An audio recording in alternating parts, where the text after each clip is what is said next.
Okay, good morning everyone. Welcome to lesson 5 of psychology. So I'm trying something new today. I am actually in the basement of my house and I've set up a projector. My husband literally just turned on my camera and crawled across the floor, which is making me laugh a little bit while I'm trying to talk to you. But this is how I'm going to try to teach a little bit of content in person. So today, what you should have in your lesson plan is you should have a copy of the handout I'm holding called Why Study Psychology. And if you could print it and have it in front of you, it would probably be easier, but you don't have to. And I gave you a copy of this PowerPoint, but there's just a few things in it that I wanted to explain. So later you can go through the PowerPoint, you can read through the handout, or you can get organized and print out the handout and have it in front of you.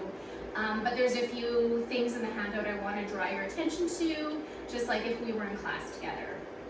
Okay, so your handout is called Why Study Psychology, and I'm hoping this week we'll have a group chat and we can talk a little bit about the importance of psychology, why you might have chosen to take it.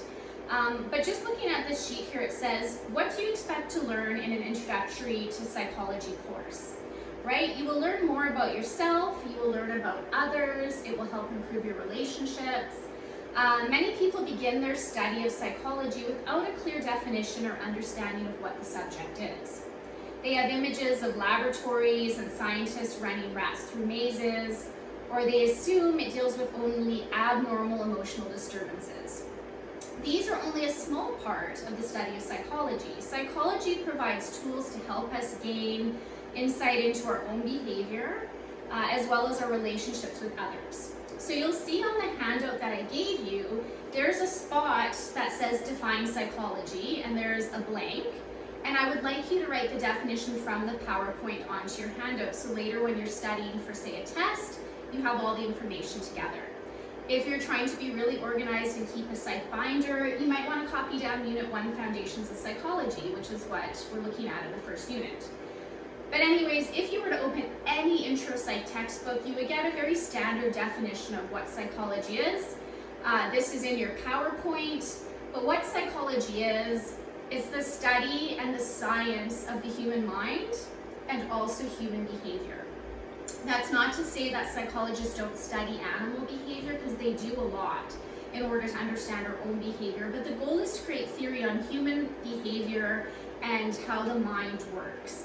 Okay, part of that definition that's really important is what I call the inner self. Okay, so this inner self, or when we see the mind, that's all the things that are important about a person that you can't necessarily tell about them by looking at them. So it's your dreams. It's what you daydream about when you're sitting in class or when you're working at a boring job. It's all of your inner emotions. It's your motivational drives. Why are you motivated to do one thing and not motivated to do the other? What are you afraid of? What causes you anxiety or fear? Okay, those are things you can't tell that's going on inside a person just by looking at them. Sometimes their behaviors are manifestations or indicators of their inner self, but it's trying to understand that inner self as well as what you see reflected in someone's behavior, which, like I said, sometimes they don't line up. Okay, psychology is a super, super cool and interesting topic to study. I absolutely love teaching the course. I don't love teaching it in my basement with that old projector that I found. I miss being in class with everyone and having kind of discussions, and hopefully we'll have a few group chats here and there, hopefully one this week. But we often talk about, like, why do we study psychology? And there's lots of reasons that people will choose to study it. Sometimes it's just interest. It's a really interesting topic. I just wanted to learn about it. I chose it as my elective.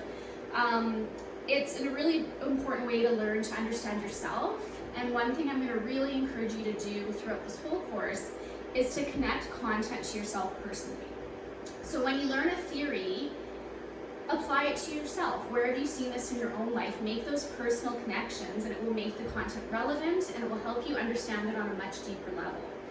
It helps you understand others. It helps you understand society and behaviors of groups of people. I think it helps with relationships. whether it's relationships with your boyfriend or girlfriend or your friends, your parents, right? A lot of the times we know our parents only as a mom or a dad figure. We sometimes fail to see them as a whole person that has their own dreams and their own desires and their own goals. Sometimes we forget that they're people. Teachers, we sometimes forget that too. Any kind of relationship, realistically, some of you in the next decade, in like 10 years or even less, might be parents yourself.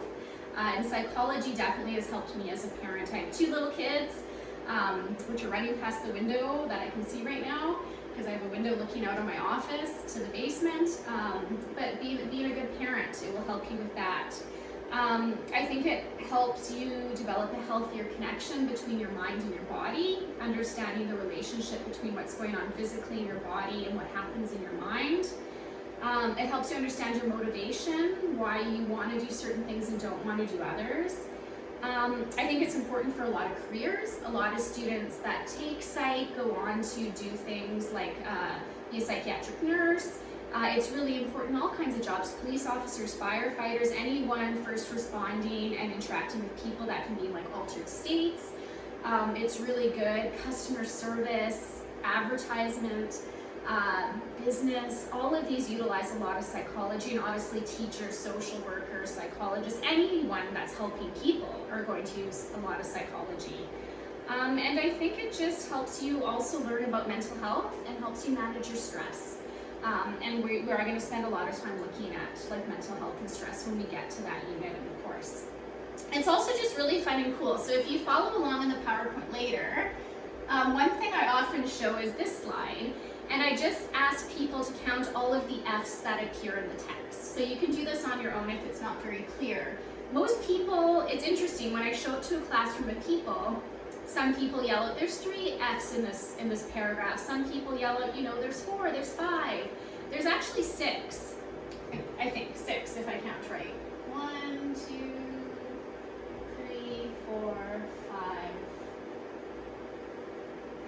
6. There's 5 or 6. Let me look at how many. There's 6. Okay, and the reason that people often don't see it is because they usually miss the ofs. Okay, which is interesting. But psychologists study how the brain works, right? And what we know about reading is that our brain doesn't read every single word. It often skips what we call sight words, which are words like of, they, them, he, she, words that you learn by memorization when you're very young, and your brain doesn't spend time reading those words anymore. And so by knowing how the brain works, psychologists can come up with all these little tricks of the brain. If you go to the next slide in your PowerPoint, I usually ask a volunteer in the class to read this. And at first when you look at it, and when you look at the slide in your PowerPoint, it looks like total nonsense. But give your brain a few seconds and you'll find you can actually read it very, very easily. And the reason for this is because your brain doesn't actually read the whole word. It reads the start and the end of words. So the letters in the middle can be totally mixed up, but your brain will still process it. Your brain's amazing. It will still process it very, very quickly. So try this on your own time. It's actually pretty amazing. If we look at this activity, what you were supposed to do is you're supposed to try and very, very quickly tell me the color that the word is written in. So you can try this again. We usually do it as a class. Go really quick and you'll find your brain is hesitating a little bit. And most people will want to read the word before they will want to say the color. And this is actually called the Stroop effect. And what it's doing is it's causing communication problems between the 2 hemispheres of your brain. So when we do Unit 3, which is biopsychology, which is looking at the biological basis of how your brain works, we will learn that the different hemispheres of your brain have primary functions. And generally, for most healthy brains, the left hemisphere is going to be where you process language, and the right hemisphere is where you're going to process color.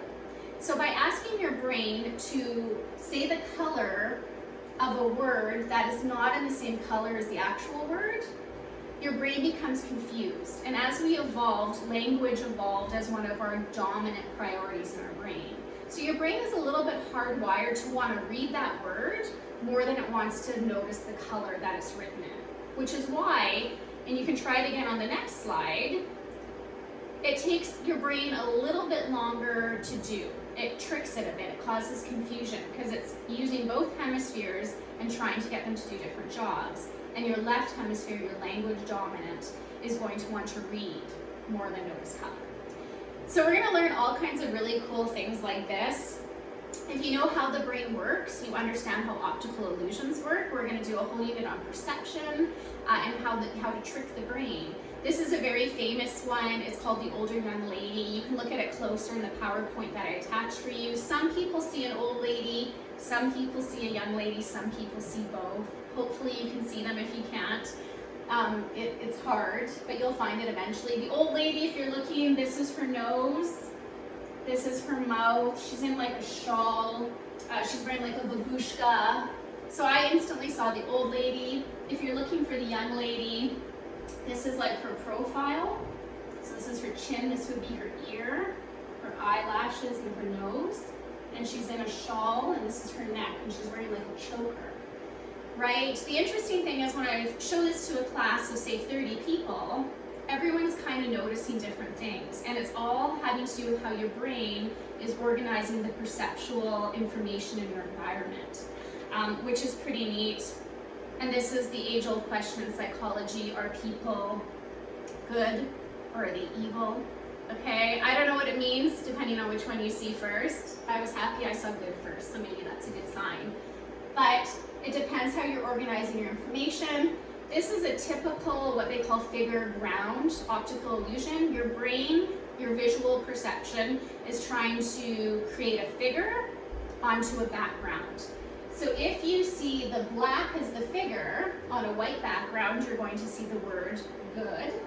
If you see the white on a black background, you're going to see the word evil. Okay, and this is something that everyone's brain tries to do. It tries to organize into a figure in a background. We do this with auditory stimulus too, right? When you are listening to a new song, usually the lyrics become the figure and the instruments become the background for most people. You also do this when you're having dinner in a crowded restaurant. The person you're sitting across from, they're talking to you becomes the figure, and the rest of the noise becomes the background. Your brain's still processing that background noise though, which is why sometimes later you'll have a song stuck in your head that might have been playing in the background. You just weren't consciously aware of it. So we'll talk about all that stuff when we get into the other units of psychology.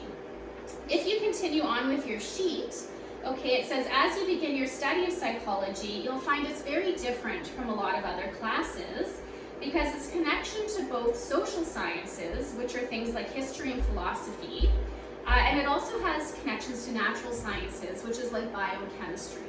So some units will have a lot of biology in them when we're talking about brain structures and biochemistry of the brain.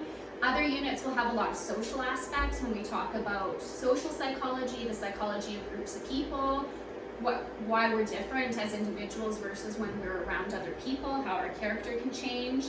Okay, and we'll look at all of these things. So what we're going to do in Unit 1, the Foundations of Psychology, is we will look at why psychologists study human and animal behavior. They attempt to, while they look at it, to explain and predict why people behave, feel, and think the way that they do. And they then attempt to discover what they call psychological principles, which are just general truths that apply to most people about human behavior, and they do it as a way to try to enrich people's lives. So what we're looking at for the rest of the lesson today is the goals of psychology, and we're actually going to break this into kind of two lessons. At the bottom there you can see of the first page it says, as psychologists go about their systematic and scientific study of humans and animals, they have several goals. Overall, they seek to do 4 things. And if you are keeping this in your notebooks, I would highlight those 4 things. It would make a very good Unit 1 test question, for example. But we're going to spend today and tomorrow kind of thinking like a psychologist. So if you look at those 4 headings, psychologists look to describe a behavior, and that's where they start. They notice something interesting, and they gather information, they describe it. Then they try to explain it. Why? Why is this happening? They're going to form at this point a hypothesis of why they think this behavior is occurring.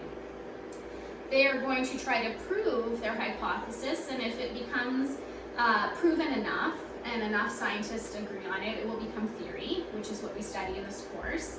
And then they're going to use psychological theory to predict behavior. When will this behavior happen? When is it likely to occur? What kind of elements in the environment need to be present to cause it to occur?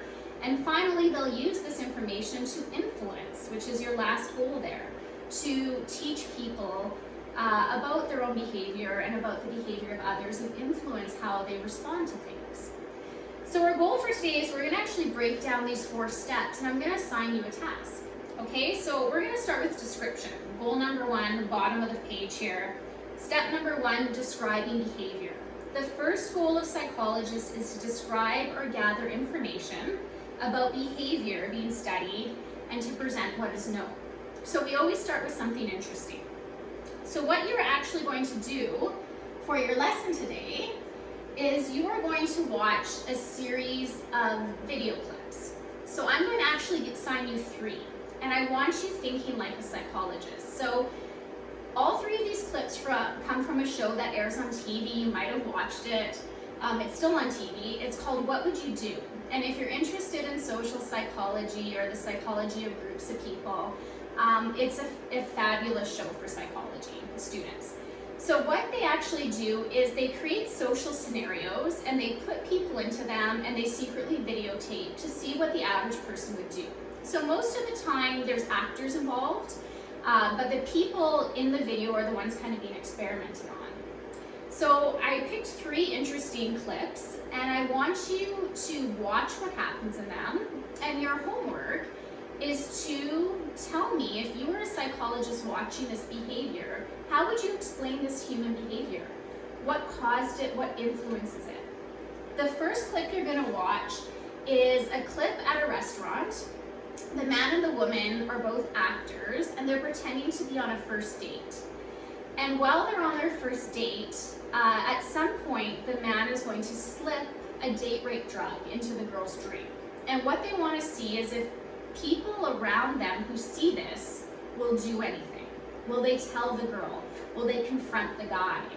Okay, so we're going to watch that clip first, and what you'll notice is that very few people actually do anything. They filmed this scenario actually for 2 days, and there was very, very few people who interfered. So in the clip they're going to show you people not doing anything, and then the one guy who did actually do something. So it's a little bit disturbing to think if people saw a guy putting a drug into a girl's drink that hardly anyone would say anything to her or to him. That surprised me when I watched the show, because I would like to think that I would say something or do something. But there's a lot of reasons why people don't do something. They've done this scenario in other episodes where they alter factors or parts of it. Sometimes they change the way the girl's dressed, they make her look classy or trashy. Sometimes they change the restaurant. Is it different if it's a fancy restaurant or if it's like a nightclub? Overall, they find that people don't really do anything. So that's interesting psychological behavior. So now as a psych student, I want you to propose hypothesis of why. Why don't people get involved in this scenario? Okay? The second clip you're going to watch, I've included a link to. It's similar. It's people in kind of a pub, and there's 2 doctors, and they are on call, and they're clearly getting very, very drunk, and then the 2 doctors get called back into surgery. Again, the doctors are actors, everyone around them is the experiment, and they videotape to see if anyone will do anything when these drunk doctors get called into surgery. It's really interesting because the factor they vary in this clip is the first scenario is 2 male doctors and the second is 2 female. Is there going to be a difference between 2 male doctors and 2 female doctors? Again, when you watch it, I want you in your notebooks to explain why you think this behavior occurred. Okay? So you're providing theory, you're providing hypothesis. Why do you think the behavior in this video is happening? The last clip you're going to watch is different than the other 2 in terms of the group response, but it is again a restaurant setting, and a person with Down syndrome is sitting at a restaurant, he's an actor, and another customer starts bullying him. And the customer bullying him is obviously an actor, but everyone else witnessing it is not. And they want to see what's going to happen in this environment. So I'll let you watch that clip too, and then after it, your job again is to pretend you're a psychologist and you're watching this behavior, and you're moving on to step 2. You're trying to explain it. So tomorrow I'm going to actually get you to explain in your own words what you think happened in each of these videos. So for each video, I want you to tell me why it happened and give me some reasons why you think that this was the behavior that happened in the scenario. So that's your task for today. I'm hoping tomorrow to maybe have our first little group chat, but we'll see how that goes. I haven't found a place in school yet where I can have that conference call group chat with you as a group. Because I'm actually only in a prep room and there's other teachers in there. But I'm going to try to find an empty place to maybe do a group call on Tuesday, so we can talk about what we saw in these videos. If that's not possible, then on Tuesday I'll give you instructions in the lesson plan, and we'll find a way for us to chat on Teams, maybe written about what we saw in the videos. Okay? So this was our introductory kind of lesson. Again, the PowerPoint is attached to the lesson, so you can go through it on your own, as is the handout that you'll need for study and test purposes. And your goal is to watch the 3 video clips included in the PowerPoint.